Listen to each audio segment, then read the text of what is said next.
Hernández, al jefe de servicio de endocrino, por su disponibilidad a cambiar del miércoles a cualquier otro día de la semana y por eso lo estamos haciendo el viernes.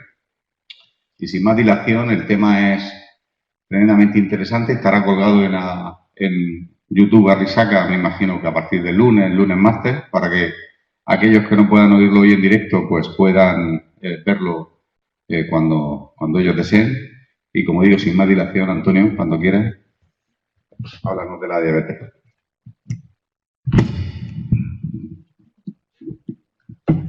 Muy bien. Como tengo tu permiso, voy a quitarme la mascarilla, ahora que puedo mantener perfectamente la distancia de seguridad, por si me oía mejor y me encuentro más cómodo.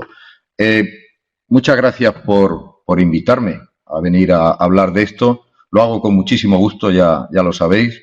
Y bueno, voy a hacer lo que debe hacer un conferenciante. No ser pesado, ceñirse al tiempo, mandar ideas clave y luego que haya una participación por parte de vosotros en cuanto a preguntas. Digo lo del tiempo porque me imagino que no va a ser el día programado habitualmente para las sesiones, algunos pueden tener conflictos con la actividad. Bueno, pues empezamos. Primero, para situarnos, se me pidió que hablara del tratamiento de la diabetes tipo 2 y del tratamiento ambulatorio. Es decir, que no vamos a hablar de diabetes tipo 1, vamos a hablar de diabetes tipo 2. Y no vamos a hablar tampoco del tratamiento del diabético ingresado. Y esto lo delimito porque nos vamos a ceñir a la diabetes tipo 2, pero que los otros dos temas, tanto en el ámbito hospitalario, donde son trascendentales, como fuera también en el seguimiento, son importantes y seguro, que lo he estado hablando antes, quedarán para otras charlas.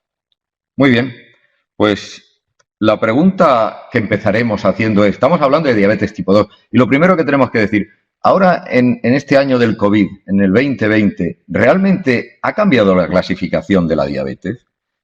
¿Podemos seguir hablando exactamente igual que hace 5 años o hace 15? Bueno, pues si nos ceñimos exactamente al uso que se hace día a día, diríamos que sí, que seguimos hablando de diabetes tipo 1, diabetes autoinmune, gente joven, insulina desde el primer momento, vale, más que conocida. Se pinchan la insulina con múltiples dosis de insulina o se ha tecnificado mucho con bombas de insulina. Realmente la diabetes tipo 1 lo que está viviendo es una revolución tecnológica. Nosotros decimos que es la diabetes tecnológica, porque es así. En nuestra unidad de diabetes, que es donde la centramos, allí los diabéticos tipo 1 pues llevan sus sistemas de medición, sus sistemas de híbridos e incluso algunos ya algún páncreas artificial con una asa cerrada, es decir, es un mundo aparte. La diabetes tipo 2 es lo más transversal. La diabetes tipo 2 no es de nadie y es de todos, puesto que diabetes tipo 2, si hay un lecho donde tiene que estar, pues sería primaria, pero la diabetes tipo 2 es también de cualquier especialidad médica o quirúrgica, porque con una prevalencia tan elevada, cualquiera médico que tenga actividad debe de conocer la diabetes tipo 2. Y luego, ese hueco que está ahí es intencional. Está la diabetes monogénica. La diabetes monogénica durante muchos años quedaban ahí en un rincón. Bueno, era una cosa a veces de pediatría. Han despertado de que hacemos estudios genéticos. La diabetes monogénica, valga la redundancia, está de moda. Y cada vez la diagnosticamos más. Hay 5 tipos de diabetes monogénica que son tremendamente diferentes. Todos son monogénicas y por tanto se deben a la alteración de un gen, pero van desde las que no hay que hacer nada, las que hay que ponerle sulfonilurea o las que ponerle insulina o hay que estar muy pendientes porque asocian otras alteraciones. Las diabetes secundarias son todas aquellas que se deben ¿a qué? Pues se deben a que otra causa produce la diabetes. El paradigma es que haya corticoides por medio, desde administración de corticoides, y esto ahora con el mundo de la diabetes y el COVID quedaría también para otra sesión, pues lo tenemos muy interiorizado. O cualquier otra enfermedad que aumente en hormonas contrainsulares, como es las catecolaminas, como es el caso del feocromocitoma. Y luego el mundo de la diabetes gestacional, un mundo apabullante en cuanto a la demanda. Nosotros ya sabéis que tenemos aquí un recurso diario dedicado a diabetes gestacional porque ha crecido espectacularmente desde que se busca, se trata y se actúa. Entonces, el hueco ese, ¿por qué está? Pues está quizá por esto. Porque debemos de añadir, si queremos estar actualizados, debemos añadir unos pequeños conceptos. Uno que es clásico, que es el concepto del ADA, que ahora hablaremos que realmente es la diabetes autoinmune, pero no de debut precoz, sino de debut tardío en el adulto. Y hay una pregunta clave. ¿Deberíamos de empezar a diferenciar ya subtipos de diabetes tipo 2? Probablemente sí. Y por último, el último concepto que está ya más asentado es una cosa que siempre la hemos tenido, que es la diabetes pancreatogenética. Significa que se produce en el páncreas, diría uno, hombre, pues todas las diabetes tienen que ver con el páncreas. No, pero no en el páncreas endocrino, en los islotes de Langerhans autoinmunes, sino en el páncreas exógeno. Generalmente está relacionada con la diabetes que se asocia a las pancreatitis. Bueno, pues vamos a hablar un poquito de esto. Que los diabéticos tipo 2 son diferentes, lo sabemos de siempre. Van desde los diabéticos tipo 2 delgados o no muy gruesos, a los que tienen una obesidad, a los que tienen síndrome metabólico, hasta la diabetes de la gente mayor, que no tiene nada que ver. Sin embargo, los tenemos en el mismo cajón y probablemente hasta no hace mucho le aplicábamos criterios parecidos en cuanto, por supuesto, a diagnóstico, en cuanto a enfoque terapéutico, en cuanto a objetivos. Nada más lejano de la realidad. Pero seguimos hablando de diabetes tipo 2 cuando es una población tremendamente heterogénea. Entonces, podríamos ya decir que esta diabetes del adulto, distinguirla con un método científico, desde luego, en varios tipos. Sí, hace 2 años se publicó un estudio realmente determinante, aunque no ha tenido la difusión que tenía que tener probablemente porque nació de investigadores propios, no había nadie detrás que lo fomentara, ¿no? Ningún poder fáctico o económico. Y este estudio, que está perfectamente hecho, es un estudio que, basándose en una metodología que es la de los clústeres o agregados, que es por la cual se separan ¿cómo separamos galaxias? Vemos un montón de estrellas, ¿cómo separamos en galaxias? Pues entonces se van buscando nexos en común y buscando, aquí se nos agrupa. Se llama agrupación por clúster o por grupo. Bueno, pues siguiendo esta metodología, poniendo unos criterios clínicos y luego mezclándolos con las grandes bases de datos que hay en los países escandinavos y buscando un objetivo que era, esto no es una entelequia filosófica, es buscar un objetivo que es decir, vamos a ver, igual que en las MODI hay 5 tipos y aunque todas son MODI no tienen nada que ver en el enfoque terapéutico, en el pronóstico y en el tratamiento, pues quizás en la diabetes tipo 2 tenemos que hacer lo mismo. El enfoque terapéutico y el pronóstico no es igual en todas las diabetes tipo 2. Y entonces, mezclándolo todo, los criterios clínicos eran esos, lo que es el índice de masa, la hemoglobina, anticuerpos, y mezclando las bases de datos, pues nos ha salido esto. Han salido 5 subgrupos. El primer subgrupo es de cajón y es diabetes autoinmune, SAID en la terminología sajona. Son aquellos diabéticos que debutan por encima de los 25 años. No es la típica diabetes juvenil, pero además lo hacen de forma no brusca, que también suele ser lo más típico en la diabetes juvenil. Pero no son diabetes tipo 2 al uso clásico del síndrome metabólico. Son gente que no tienen fenotipo del síndrome metabólico. Este es un dato clínico que yo voy a repetir y que todos tenéis que tener interiorizado. Diabéticos tipo 2 le podemos llamar a este o a otro, pero realmente la diabetes tipo 2 FETEN es aquella en la que existe síndrome metabólico asociado. Hay resistencia a la insulina. Entonces, esta se etiqueta como diabetes tipo 2 porque durante un tiempo, bueno, pues se le trata como diabetes tipo 2, pero si alguien investigara tiene autoinmunidad positiva y no tiene síndrome metabólico y se acaban poniendo insulina precozmente. Este término o subgrupo de diabéticos que se incluyen inicialmente como diabéticos tipo 2 es exactamente lo que durante años hemos llamado LADA. Hace muy poquito, el mes pasado, se reunió un BROAD, es decir, un conjunto de gente que sabe mucho para definir de nuevo el concepto de LADA, diabetes autoinmune latente del adulto, y encaja prácticamente con ese otro subgrupo del estudio anterior. Es decir, son gente que debuta por encima de los 30 años, que tienen historia de autoinmunidad, que no asocian síndrome metabólico, que tienen marcadores, bueno, pues claro. Diríamos que es un 1 que se nos ha colado, así, para entenderlo. Bueno, pues, segundo subgrupo. Tom Hunt tiene una diabetes, además lo ha dicho en público, en programas nocturnos, y probablemente es de este perfil. Debutan más tarde. Se le etiqueta como diabetes tipo 2, pero no sigue siendo esa diabetes tipo 2 FETEN que identificamos, como digo, con síndrome metabólico. Tienen un síndrome metabólico, pero menos intenso en cuanto al número al fenotipo y a la comorbilidad que asocian, pero tienen autoinmunidad negativa. Ya no están en el otro grupo, en el primero. Y aquí es importante porque este subgrupo asocia mayor frecuencia o una retinopatía precoz. Ya hemos encontrado algo por lo que diferenciarlo en subgrupos nos interesa.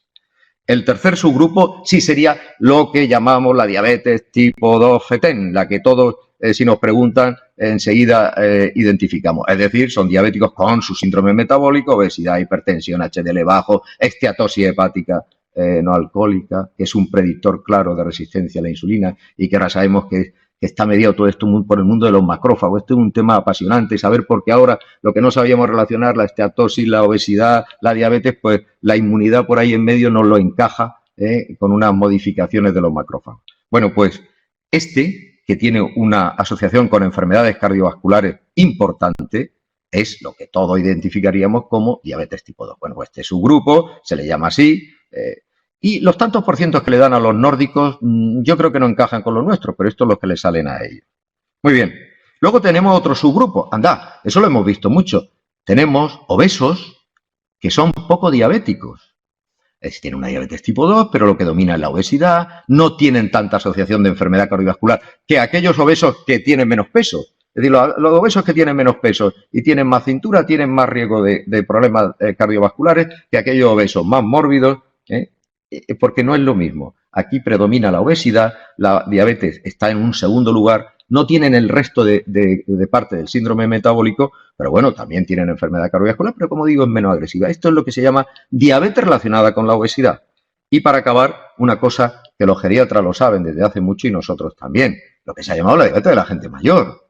Es decir, no es lo mismo el diabético de 35 años, obeso, hipertenso, dislipémico, que la mujer, la señora de 78 años, delgadilla, que tiene una glucemia de aquí para allá y no le puede aplicar los mismos criterios. Esto es bastante frecuente, la diabetes de la gente mayor, que requiere una actitud diferente. Bueno, esto aquí se mete fragilidad, suelen ser delgados, sarcopénicos, bueno, tienen una insuficiencia renal leve propia de la edad y aquí el intervencionismo pues es más atenuado.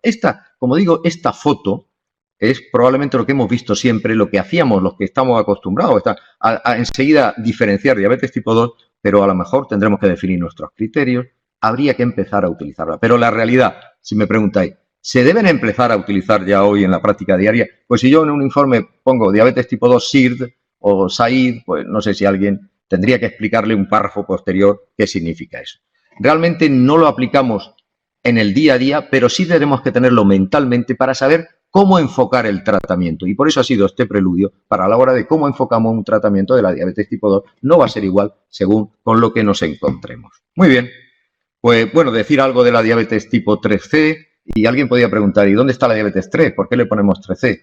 Bueno, hubo un grupo de iluminados, y lo digo sin maldad, que empezó a trabajar en el mundo de Alzheimer y diabetes y llegó a una conclusión que la diabetes y el Alzheimer tienen un punto en común.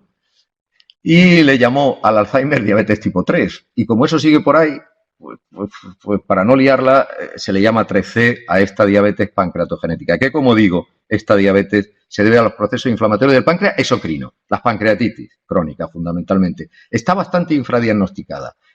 Porque además son gente que se confunde con un tipo 2 más clásico, sin que haya muchos marcadores, solo los antecedentes clínicos.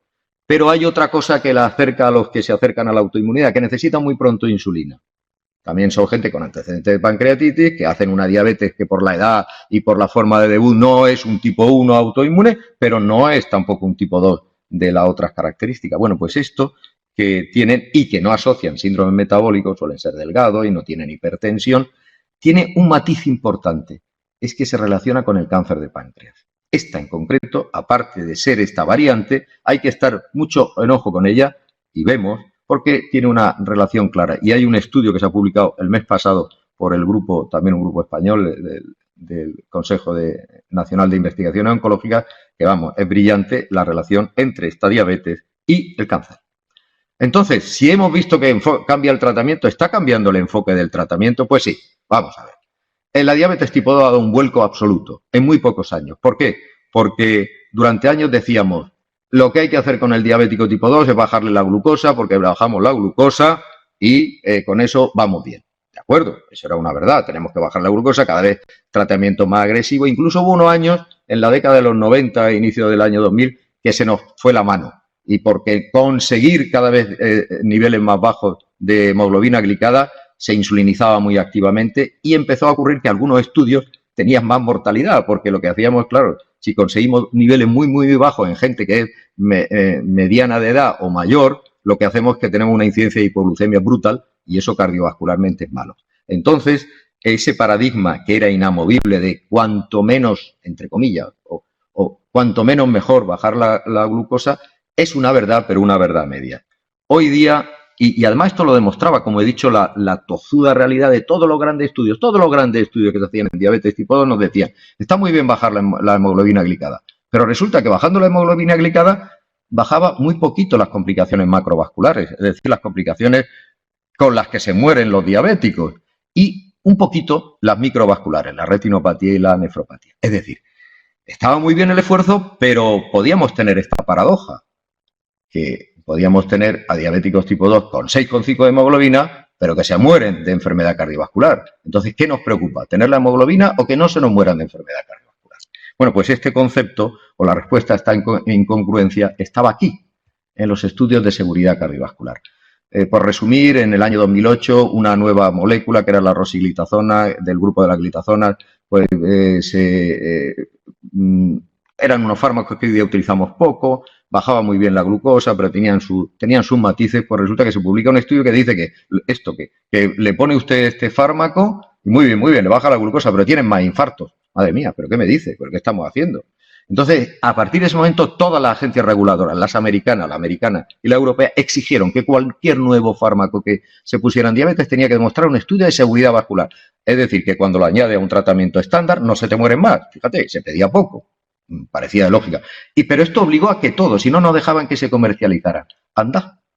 Y yendo por este camino, nos encontramos lo que se llama una serendipia en castellano, un beneficio inesperado. Encontrarte algo que no buscas.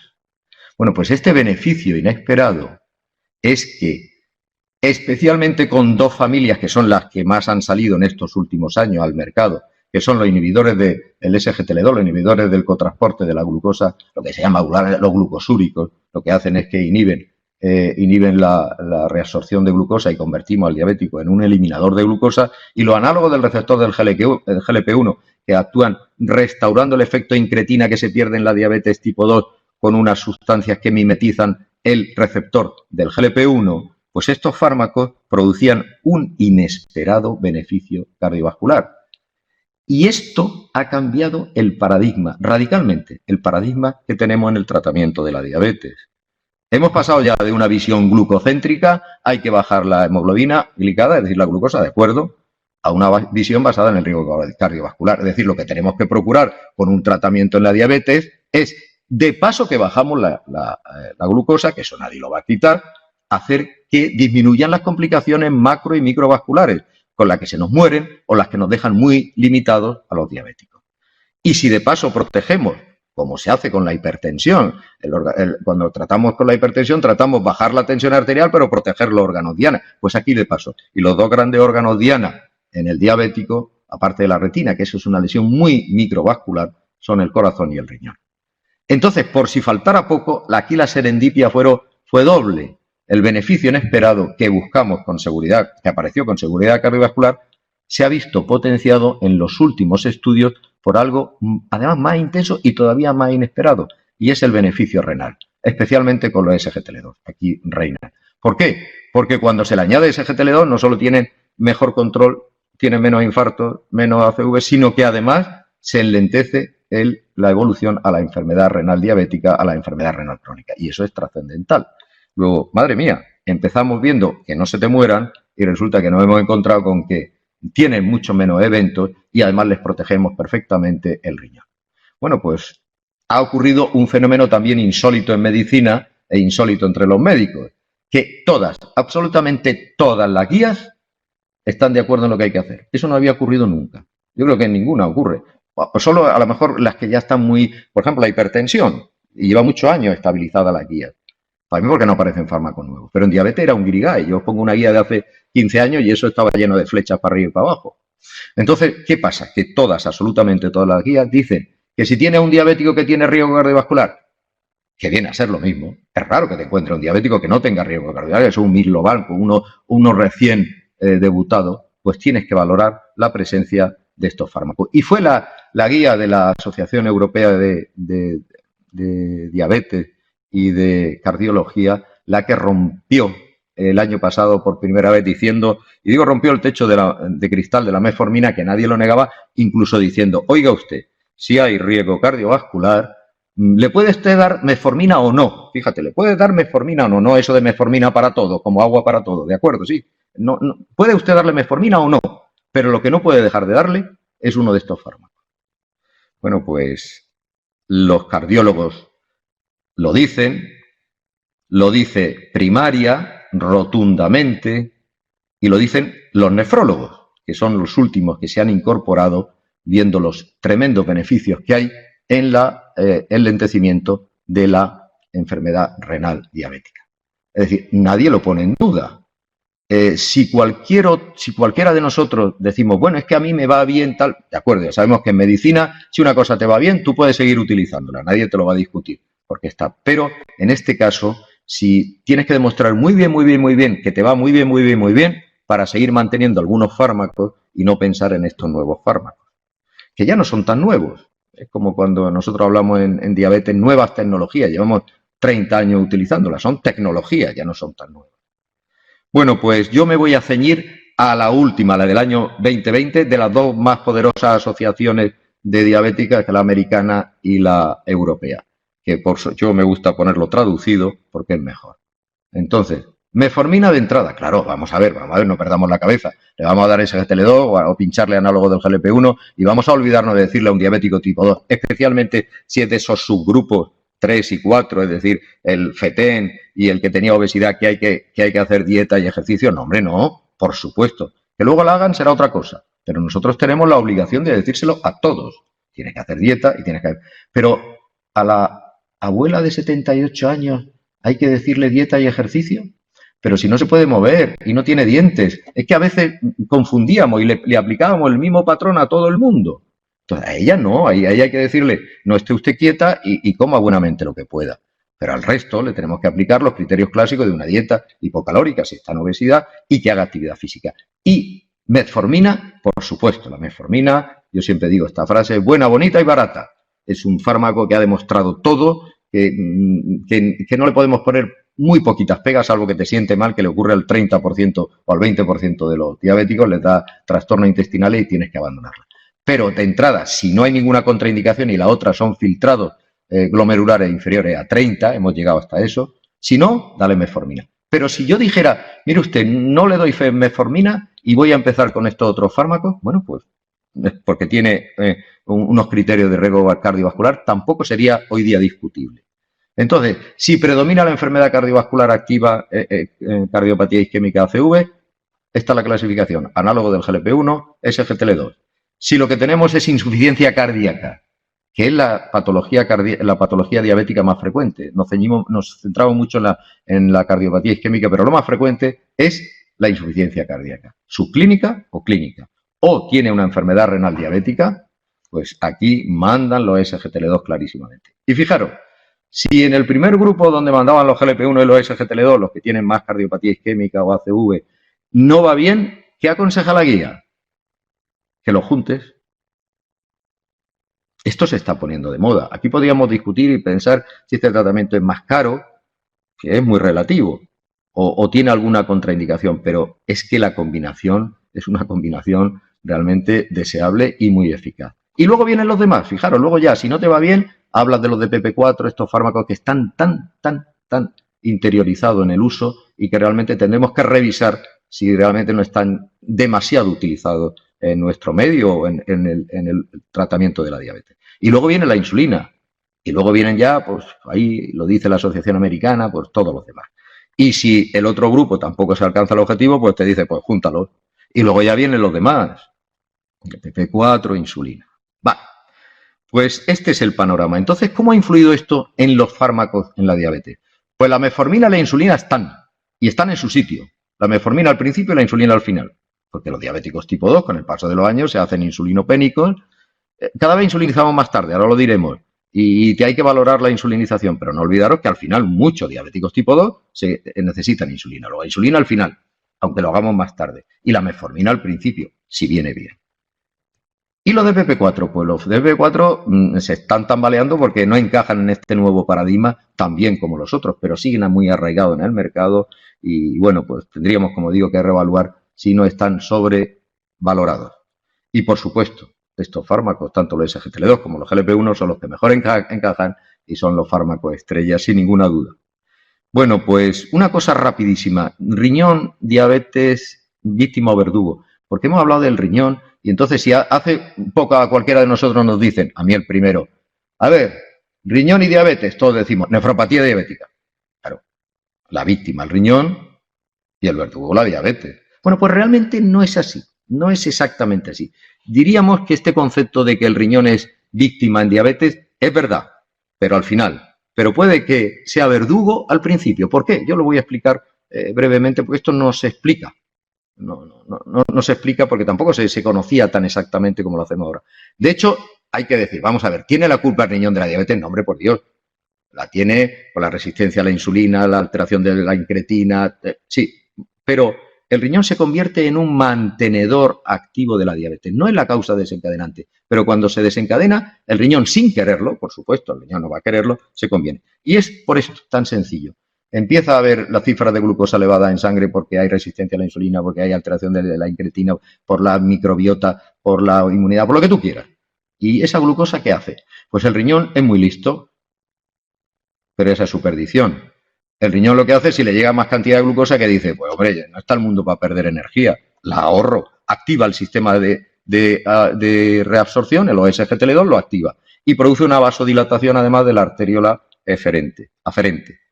Bueno, pues aumenta el cotransporte, ese aumento del cotransporte hace que tú no quieras perder glucosa, hasta que hay un límite en el que el riñón, por mucho que se esfuerza en reabsorber, no puede. A ver, si ¿qué me decís que el límite es? 180, vaya, lo que toda la vida hemos aprendido que era el límite por el cual aparecía la glucosa en la orina. Claro, normal, el riñón puede hasta donde puede, pero venga, y mete glucosa. ¿Qué está haciendo? Si está metiendo glucosa, está perpetuando la diabetes o la hiperglucemia.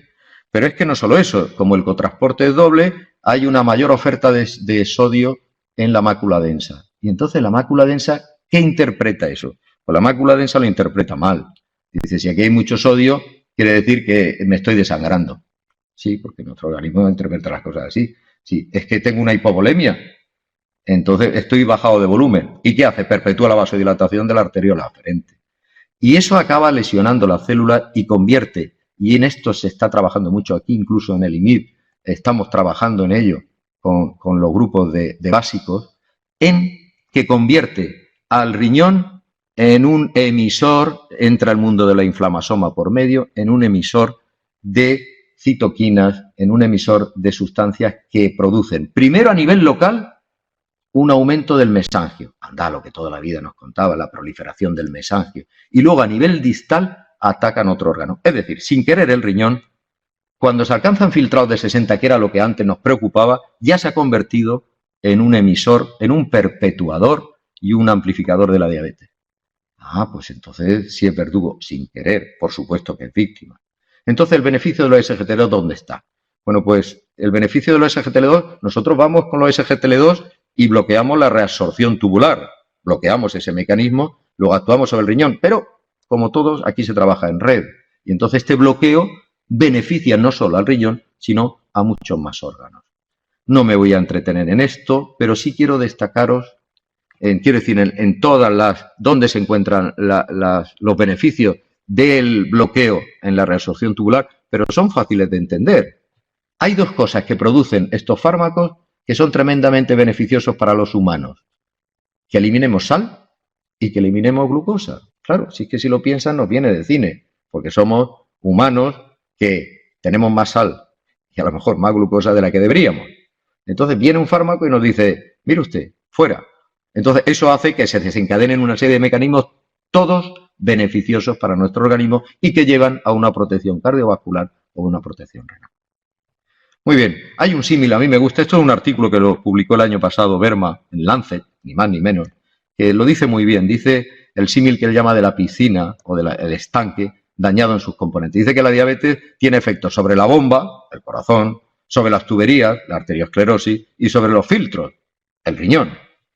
La diabetes va por todo. Y dice en el artículo, pump pipes and filter, do SGLT2 inhibition cover all. Es decir, si nosotros damos un SGLT2, ¿cubrimos a todos? Y la respuesta es, pues sí.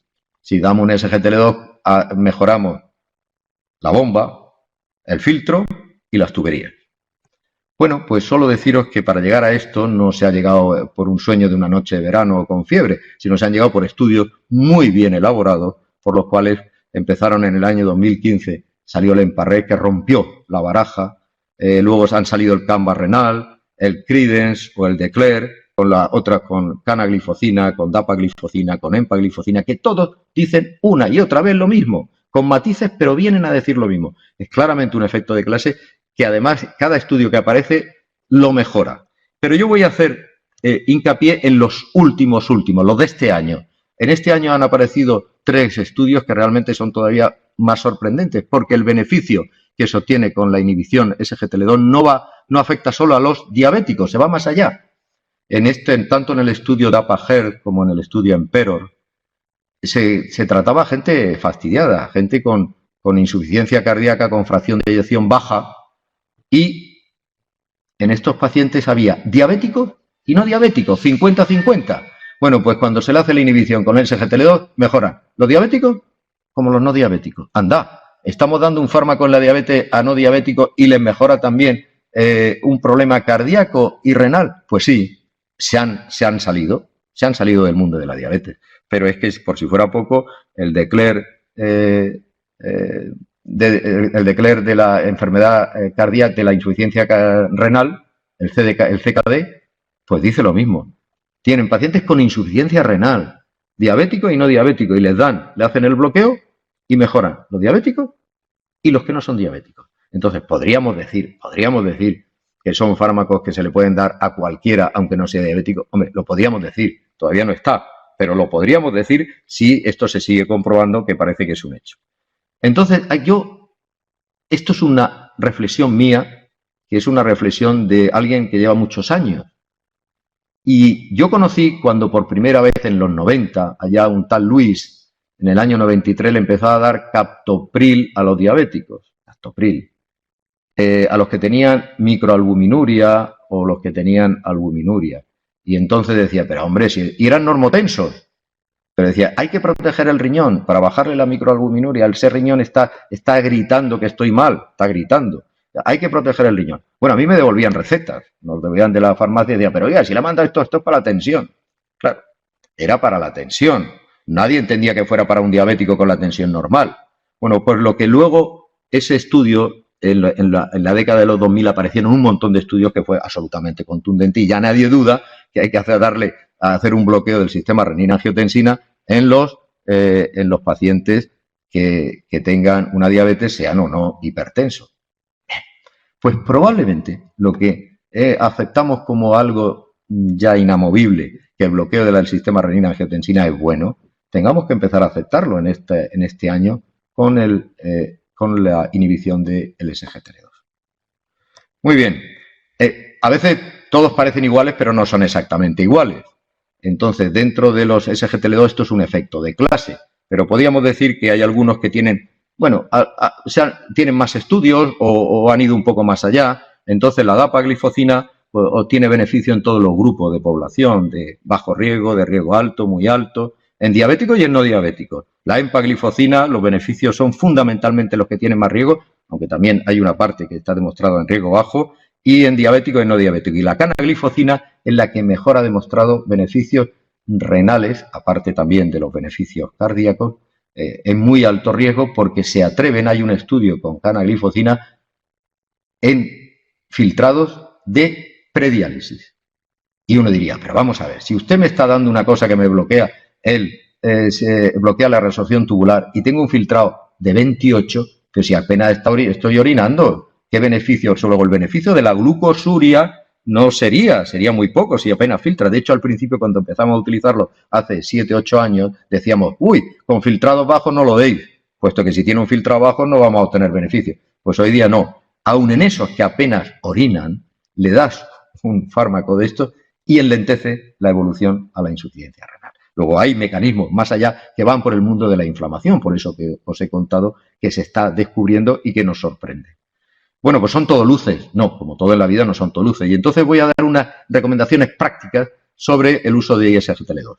Saber que, como es lógico, ponen más glucosa por ahí para abajo, en los bajos, y entonces, lógicamente, puede haber una mayor incidencia, especialmente en mujeres, de enfermedades genitales, aunque también vemos balanitis, y de infecciones urinarias. Realmente las infecciones urinarias no son tan frecuentes y no son graves. Y las infecciones genitales, si huimos de la población que tiene antecedentes, pues tampoco suelen ser complicadas, pero tienen una mayor incidencia absolutamente lógica.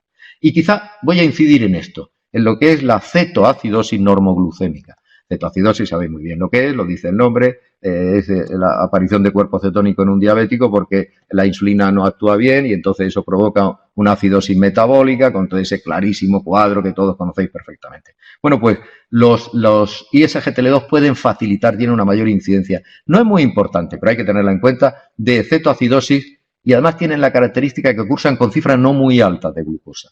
No tienen los 250 que tiene normalmente. Una cetoacidosis tiene 250. Si tiene 600 es una hiperosmolar. Pero vienen con 160. Y eso se debe a que los SGLT2 tienen a nivel tubular, aumentan la exposición o la reabsorción de los cuerpos cetónicos. Es decir, que ponen un poquito más de cuerpo cetónico. ¿Y poner un poquito más de cuerpo cetónico en la vida es malo? No. A entenderme, por favor. No vaya a entenderme. Vivimos mucho en un mundo glucodependiente. Pero, por ejemplo, sabéis que al corazón le encantan los cuerpos cetónicos. Funciona mucho mejor con cuerpos cetónicos que no con glucosa. De hecho, con glucosa hace una miocardiopatía.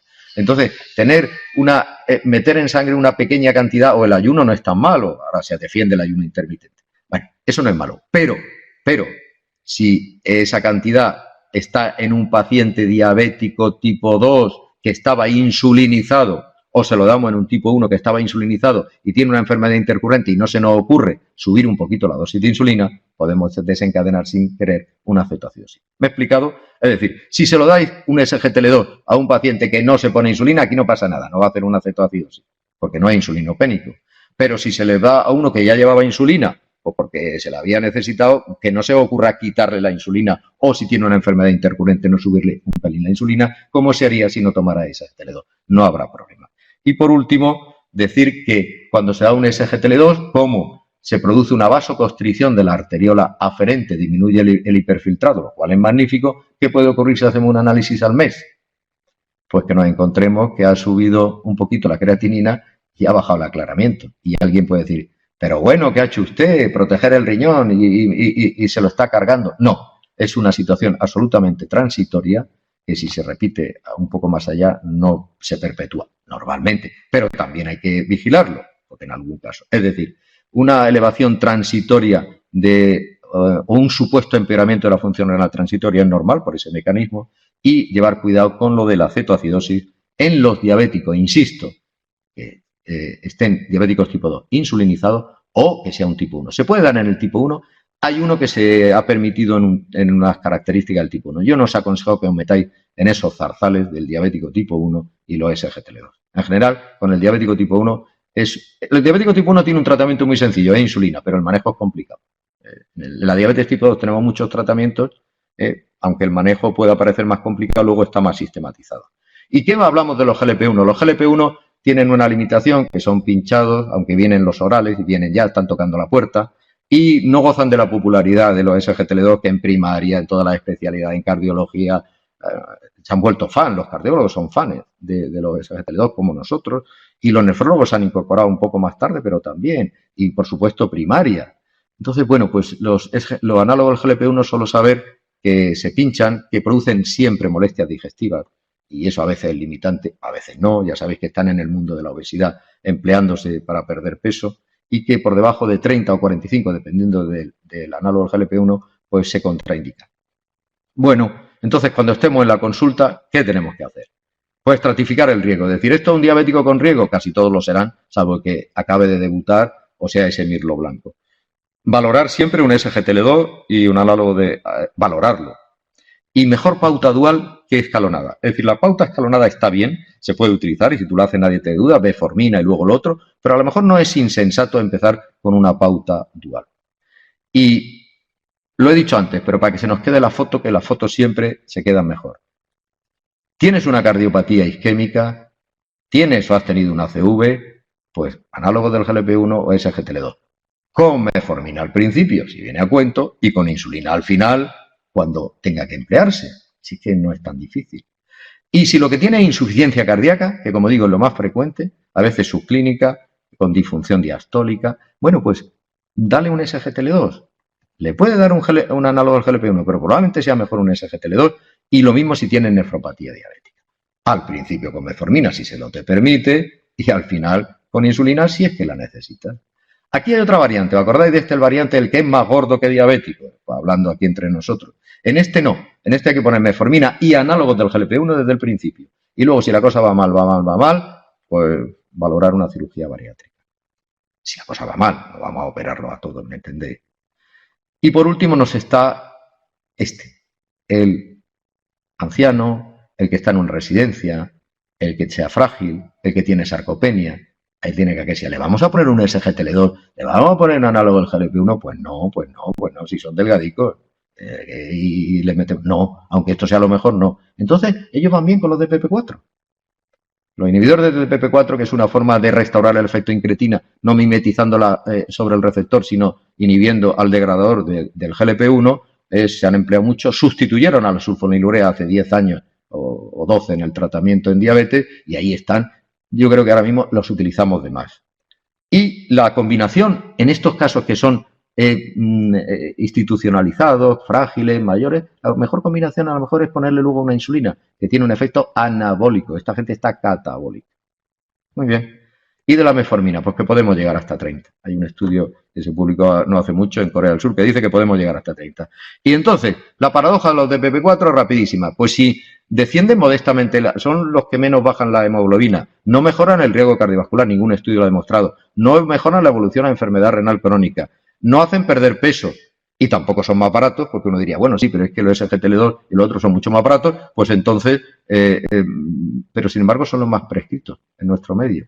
De una forma, anda, se ha borrado el porcentaje, pero bueno, se ve. ¿Esto es inercia o es confort? Es confort, porque no nos dan problemas, son pastillas y entonces muchas veces te acostumbras. Tenemos que reevaluar su utilización. Y como siempre, como en la película Casa Blanca, al final nos queda Casa Blanca, al final nos queda la insulina. Que no se olvide que al final le ponemos insulina a los diabéticos tipo 2. Y la insulina en los diabéticos tipo 2, como he dicho ya antes, insulinizamos más tarde, con una Basalban que chutan, y nos tentamos cada vez más la ropa en utilizar pauta intensiva de tratamiento con los diabéticos tipo 2. Estoy acabando ya.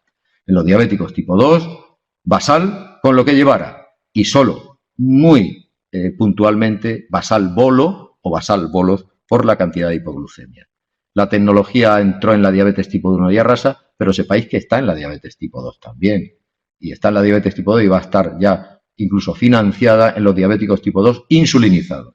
El famoso freestyle libre, el medidor de glucosa que ha revolucionado para bien la calidad de vida de los diabéticos y la posibilidad de medición. Y que la pandemia nos ha traído teleconsulta y nos ha traído un salto del siglo XIX al XXI es una realidad en diabetes y en todo. Bueno, pues con esto acabo y quedo a disposición de vuestras preguntas.